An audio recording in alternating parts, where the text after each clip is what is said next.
కొంతమంది నీవు చేసిన పనిని విమర్శించవచ్చు, తిరస్కరించవచ్చు, తప్పుగా మాట్లాడచ్చు, లేనిపోయి కల్పించి మాట్లాడచ్చు, మసాలాలు యాడ్ చేయొచ్చు, వాటికి మరలా రకరకాలవన్నీ యాడ్ చేసి మాట్లాడచ్చు.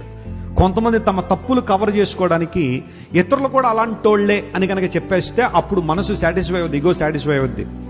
అందును బట్టి వాళ్ళు చేసినవన్నీ కూడా ఇతరుల మీదకి నెట్టేయాలనే ప్రయత్నం ఉంటుంది చాలా మందిలో.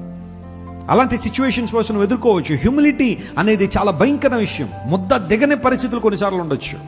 But still listen to me my friend, ఎవరైనా నిన్ను కారణం లేకుండా నిందించారు అంటే, కారణం లేకుండా అవమానించారంటే, ఓ పెద్ద బహుమానం నీ వెనకాల ఉందని గుర్తించి, ఎందుకంటే ఆ బహుమానం ఇవ్వబోతున్న వాడు దేవుడు. దేవుడు నామమున స్తోత్రం కలుగును గాక. God gives you honor. God restores everything that you lost by that damage and by that hurt, and He will remember you and prove He is standing by you.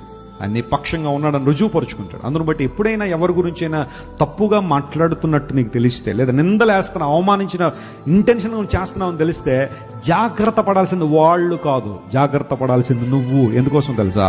నీ ప్రతి మాట వాళ్ళని తీసుకెళ్ళి ఉన్నత శిఖరాల్లో నిలబెట్టేస్తుంది. గట్టిగా చెప్పాలి కూడా దేవుని భయపరచు. హల్లెలూయా.